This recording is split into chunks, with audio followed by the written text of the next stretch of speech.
See jutt on mõeldud 28. jaanuari ehk rahvusvahelise andmekaitsepäevaga seoses korraldatavale konverentsile isikuandmete kaitse ja e-riik. Aga kuna ma mõtlesin, et minu seisukohad vajaksid vahest veidike laiemat tutvustamist, siis ma vormistan selle videoks ja panen ühtlasi netti ülesse. Milles siis küsimus? Eesti on kaheldamatult mitmetes e-küsimustes liider.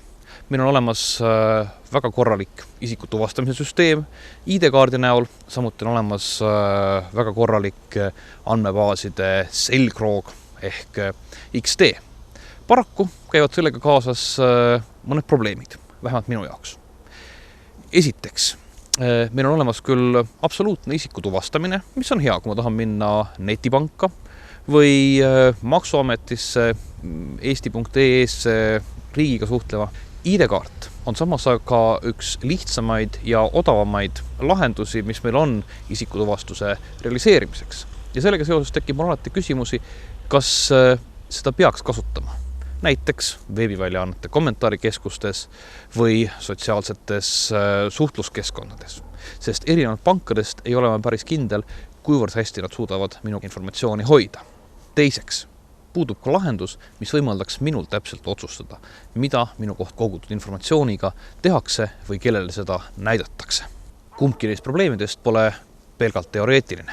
Nimelt aastal 2005 augustis võttis Postimehe ajakirjanik Aleksei Günter ette ja analüüsis Postimehe logifaile, tuvastades seda, millistest riigiametitest on tulnud kõige rohkem kommentaare ja tõi siis välja mahlaseimad kommentaarid koos viidetega autorite aliastele. Kas tegu on Postimehe kasutustingimustes oleva nõude rikkumisega? Nimelt on öeldud, OÜ Postimees online garanteerib kommentaatorite isikuandmete salastatuse. Soovitaksin olukorda kindlasti võrrelda augustis 2006 toimunuga, kui AOL avaldas uurimislikel eesmärkidel 650 000 kasutaja anonüümiseeritud otsiajalood. Ei kulunud palju aega, kui reporteritel õnnestus tuvastada näiteks 62-aastaselt Helma Arnoldi isik täiesti anonüümsete andmete alusel. Kas Postimehele anonüümsena tunduv informatsioon on anonüümne ka neile, kes tõesti üritavad selle informatsiooni tagant isikuandmeid leida? Kahtlen sügavalt. Samas Postimehel on vähemasti kasutustingimustes olemas punktid, mis lubavad mulle, et minu andmeid kaitstakse. Võtame ette aga mõne teise juhtiva veebisaidi Eesti turul, näiteks reit.ee, mille reeglitest leiab järgmise teksti. Reit.ee omanikud garanteerivad, et ei avalda sinu reit.ee saidil olevat või olevaid pilte online või offline väljaannetes, mis rikuvad Eesti Vabariigi seadust. Reit.ee omanikud jätavad endale õiguse kasutada sinu reit.ee-s olevat pilti oma eesmärgil ilma sinu nõusolekuta tingimusel, et pildi kasutamine ei ole vastuolus eetikanormide ja seadustega. Ülejäänud andmekaitse läheb tõenäoliselt punkti alla. Reit.ee omanikud ei vastuta saidi kasutamisest tekkivate võimalike tagajärgede eest. Ma tõin välja 2 suurt tegijat, mitte eesmärgiga neile seda ette heita, vaid küsida. Kui tegijad, kellel tõenäoliselt on olemas juurdepääs nii tehnilisele kui ka juriidilisele kompetentsile, teevad selliseid apse, siis mida arvata ülejäänutest. ID-kaart on tehnoloogilises mõttes lihtsaim ja odavaim viis absoluutseks isikutuvastuseks ning ID-kaardi kasutuse levik toob peagi seda vajavate kõrvale need, kes võiksid piirduda oluliselt väiksema infoga minu isikust või õigupoolest selle osaga minu identiteedist, mida ma ise olen nõus nendega jagama. Dick Hart seletab oma Identity 2.0 ehk identiteet versioon 2.0 ettekandes reaalset olukorda kasutades näiteks pildiga isikut tõestavat dokumenti ja vanusekontrolli nõudvat müügiasutust. See siin on minu juhiluba. Selle on andnud välja autoregistrikeskus, kes tõendab, et minu nimi on see, minu pilt on juuresolev, isikukood, sünniaasta ja teisel poolel on näha ka autojuhtimisõigus. Tänu sellele saan ma seda kasutada mitmeks rakenduseks. Autorendifirma veendub pildil kujutatu õiguses juhtida sõiduautot. Pangateller kontrollib nime ja pildi kokkulangevust ning poodnik saab teada pildil olija vanust ja kas tal on õigust talle midagi müüa. Mida peaks aga minu kohta teadma epl.ee, nagi.ee ja tom.riik.ee, mis juba võimaldavad ID-kaardiga sisselogimist või need tuhanded veebisaidid, mis võiksid seda teha. Reit.ee võiks teada vanust, võib-olla ka sugu, aga nime osas olen ma selgelt äraootaval seisukohal. EPL-il võiks olla teadmine, et vaenu õhutamise korral olen ma tuvastatav, aga meenutades kas või mullusuvist andmebaasi leket, ei pea ma õigeks neile rohkem infot usaldada. tom.riik.ee võiks tagada, et arvamuse või allkirja taga on üks reaalne kodanik, aga sellega ei peaks kaasas käima võimalus otsida Google'ist minu nime ja saada teada, milliste petitsioonide poolt või vastu olen ma hääletanud. Ehk täpselt samuti, nagu meil hetkel on olemas riigi jaoks X-tee, oleks vaja kodanikule lahendust, kus mul on võimalik oma identiteet paketeerida ja anda välja täpselt sellistes komplektides, nagu ma parasjagu vajalikuks pean. Nimi ja isikukood, pilt ja kinnitus, et olen vanem kui 18, sest müüjale pole muideks tähtis minu vanus, vaid see, et olen vähemalt 12. Või siis minu alias ehk varjunimi ja kinnitus, et see on tõesti minu ainuke alias selles veebisaidis. Õigupoolest on minu identiteet laiem kui siin eelnevalt mainitud erinevad faktid.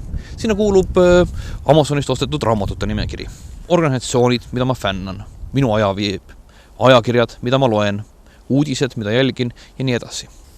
Paraku on suur hulk sellest informatsioonist väljaspool minu poolt kontrollitavat virtuaalruumi ja mul puudub nii juriidilises kui tehnilises mõttes võimalus seda identiteeti hallata. Ma ei saa Amazon.comi ostuajalugu tuua üle raamat.ee-sse ja sellega mõjutada Tallinnas müügil olevate raamatute valikut. Ma ei saa pakkuda teile valikulist juurdepääsu infole minu tähelepanu jaotumise kohta, mis tõenäoliselt on vajalik, kui sa peaksid juhtumisi soovima mulle müüa midagi, mida mul vaja on, selle asemel, et kulutada turunduseelarvet vajaduse tekitamise peale. Uskuge, vajadusi on mul täiesti piisavalt ja kui rahakotiga võrrelda, siis isegi liiga palju. Ja nüüd peamise juurde. Kas eelnevalt kirjeldatu oli pelgalt visioon või oleks meil võimalik midagi reaalselt ära teha? Väidan, et on. Selleks, et meil oleks olemas võimalused alternatiivseks isikutuvastuseks, mis küll ühelt poolt on turvaline ja tuvastab mind täielikult, aga samas annab teisele poolele üle ainult selle osa informatsioonist, mida ma ise vajalikuks pean. Ja samuti selleks, et me saaksime paremini jälgida, milliseid andmeid meie kohta talletatakse ja kuidas neid edasi kasutatakse. Oletame, et see siin on veebisait, mis soovib minu isikut tuvastada, ent millele ma ei sooviks anda üle oma täielikke andmeid. Oletame, et see siin on ettevõte, mis pakub mulle identiteedihalduse teenust.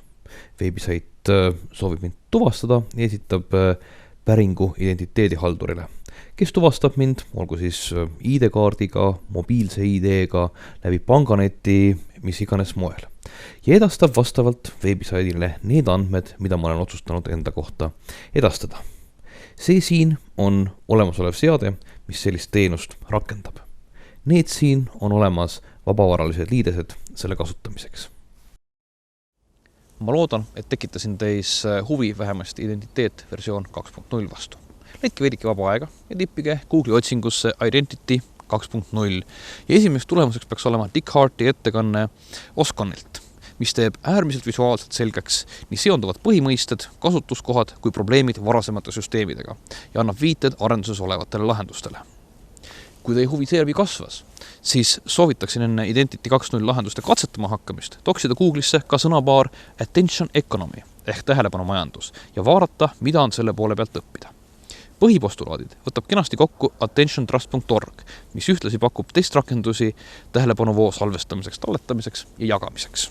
Meil on võimalus jätkata senisel andmed kuuluvad rahvale põhimõttel, aga võime ka liituda Attention Trustiga. Ja iga kord, kui meil tekib kahtlus, kas meie plaanid lähevad kokku nende põhimõtetega, siis 4 punkti lihtsalt üle lugeda ja kontrollida. Ja ma väga loodan, et kui me seda ei tee, siis pigem varem kui hiljem tuleb meie juurde kas lugupeetud õiguskantsler või andmekaitse inspektsioon ja teeb meile puust ja punaseks selgeks, millised on kodanike õigused oma andmetega ümberkäimisel. Ja loomulikult siinkohal üleskutse ka 2 mainitud organisatsioonile kindlasti liituda Attention Trustiga. Tänan tähelepanu eest ja ma loodan, et ma seda kurjasti ei kasutanud.